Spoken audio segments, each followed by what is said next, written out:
Hello computer fans, finally back making another video about the Intergraph series of graphics cards, looking at the MSMT495, so one of the earlier Intergraph cards in my collection, very similar to the Intergraph Z13 famously used by Mr. John Carmack to play Quake.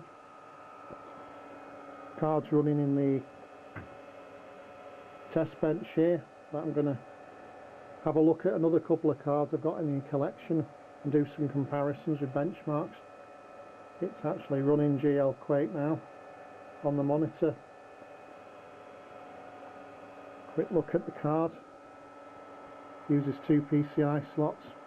First one, it's got a Cirrus Logic daughter card to take care of basic VGA capabilities, and then the main part of the beast is the card which has all the Intergraph chips, which goes into another PCI slot, and this shroud actually opens up, this cover comes off, and there's a couple of memory modules in there. We'll have a look at that later. A couple of server type fans blowing air, sucking air from inside the case, blowing it through the shroud in between the two cards and out to the back. Air's actually pretty cool. Don't use a vast amount of power these cards. If you want a more professional video on the Intergraph Z13, GLExcess has done a fantastic video, and so working with Pixel Pipes, who has done the narration for it, so shout out to those two guys who've worked together to produce, I think, an hour-long video on this card, so absolutely amazing. So if you're interested in Intergraph stuff, definitely have a look at that. Okay, on with the video. Just want to give you a closer look at the three cards we're going to be testing today. This is the card I described as the Intergraph Z13. It's actually a Z25, so it's a version of the Z13 with slightly higher clock speeds and more memory. You can see the first PCB here, Cirrus Logic chip, BIOS chip, memory for the VGA chip. See the two DIMMs here, easier texture memory, can be upgradable. Not sure whether they're dual channel or single channel, very close together. I'm not sure on that. Just about see inside. Texturing chip there, which is here connected to the two DIMMs, and you've got two resolver chips here on the PCB. This is a similar layout to the later cards, the Realism 2, which had higher clock speeds, more memory, more integrated on one PCB. A couple of fans on the back blowing through the shroud, keeping the card cool. No heat sinks. Memory chips inside there as well, frame buffer, memory, and we've got memory on the rear of the card as well for the frame buffer. Feature connector there. We can then connect to a geometry engine board. You can see the two PCI slot connectors there. It uses two slots, this card. Moving on to the next card, MSMT495, slightly newer card. This is the step up from the Intergraph Realism 1 and 2 series. Call this the 3 series if you like. More integrated onto one PCB, one PCI connector, bridge chip here, possibly so the Cirrus Logic VGA chip can share the PCI bus with the Intergraph chips. Got a RAM DAC here, BIOS for the VGA. Down to two chips instead of three, so presumably we've got the two resolver chips, one in each, integrated with the texturing chip as well, texturing unit as well. So got your render output, standard texturing unit, rasterization handled by each chip. So this could be a dual pipeline card as such. We've got frame buffer memory, probably higher density than on the Z25, but I've got a feeling the Z25's got a bit more memory. And you can see on the reverse of the card you've got some more memory there.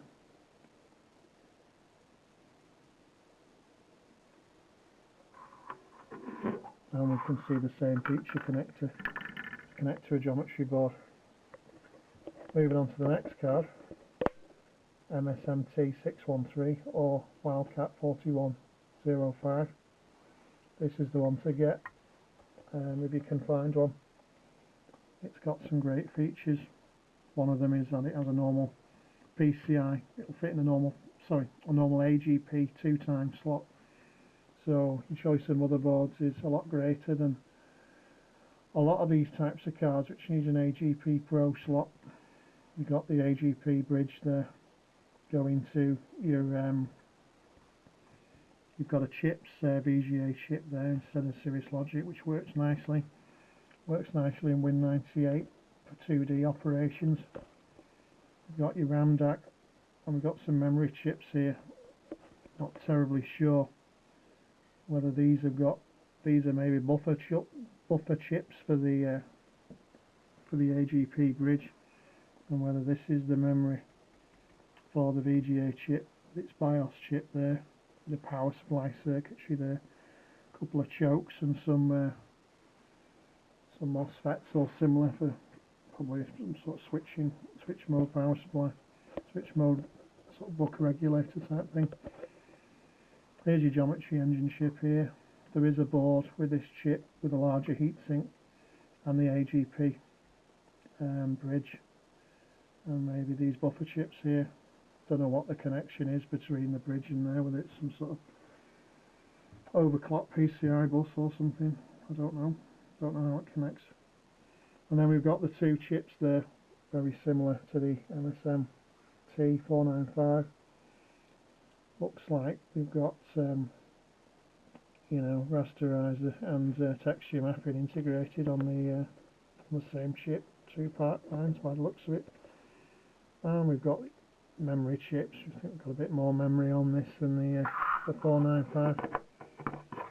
And on the way with the boards, more memory chips. And interestingly, we've got a Xilinx chip here. And we've got a bit of memory there. And a bit of memory there. So whether that's for the Xilinx chip and what exactly that is doing, I don't know. But it's interesting to see it there.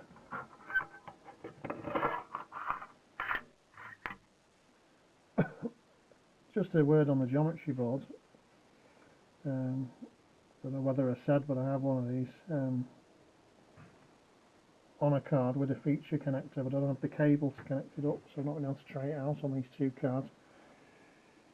Could try and make it a cable, but it's, I don't know whether the cable's terminated. It's got like resistors terminating the cable or not sure on that.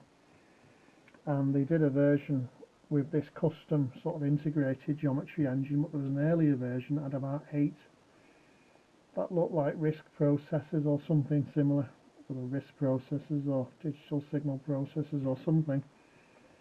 8 of them on a board. I think there was 8 or 10. That's a fantastic looking thing. Wouldn't mind one of those, but they're pretty rare, and the people that have got them want good money for them. So I'll keep an eye out for one. Be a nice thing to have.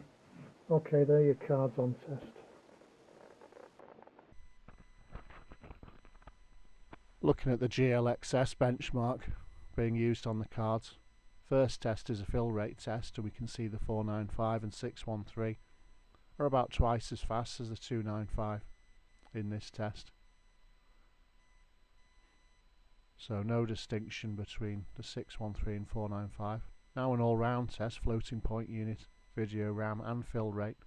You can see the 613 pull ahead, almost twice as fast as the 495 in some places in the test, which in itself is 50% faster than the 295, so good result for the 613 here.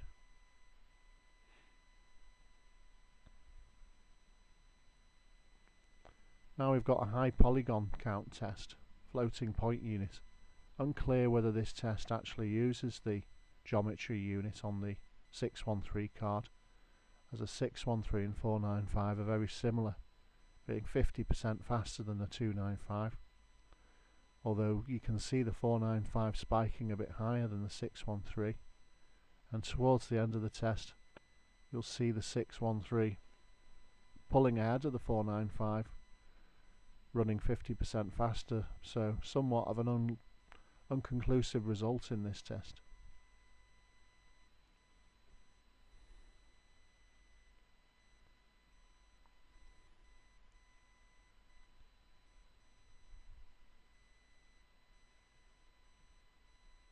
Final test is another fill rate test, including video RAM, bandwidth, but also the amount of video RAM on offer. So it looks like we've got less video RAM on the 295, and that really causes it to fall behind the other two cards, especially towards the end of the test, where the video RAM usage must be increasing as the test commences, because it really slows down.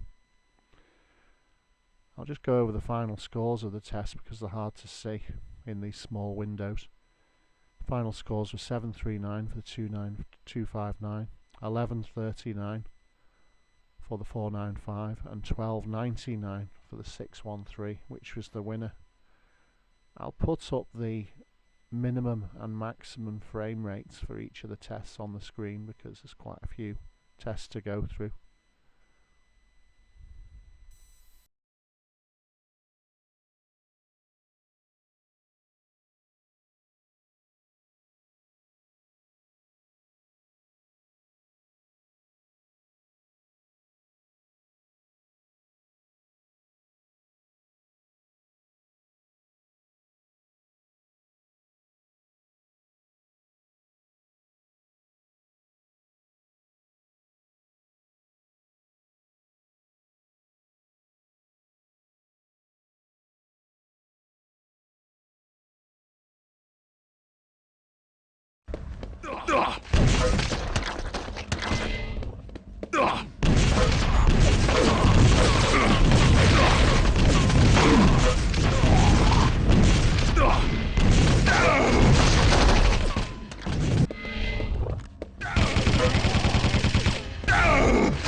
In conclusion, what was the point of doing these tests today?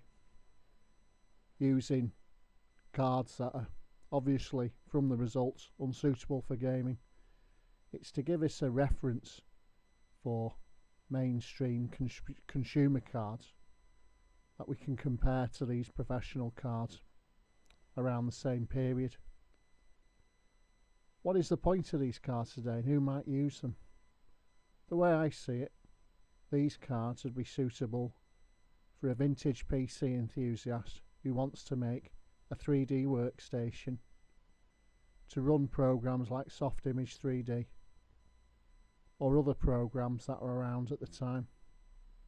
I think it might be a nice workstation to have because some of these programs are still very pleasurable to use for doing 3D modelling, and these Intergraph cards will work superbly in such a system. I also think that there may be a niche interest in these cards of people that were around at the time when these cards were newly available. I certainly was, and was using Soft Image 3D and could only afford a 5GL 1000 card at the time, and I used to look at these high-end offerings with amazement and wonder, often wondering how well my program would perform if I had one of these cards.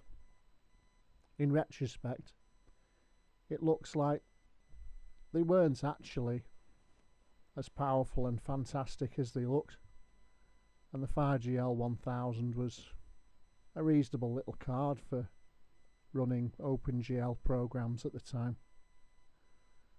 Often people would wonder what it would be like to run games on these cards, especially seeing the first versions of GL Quake.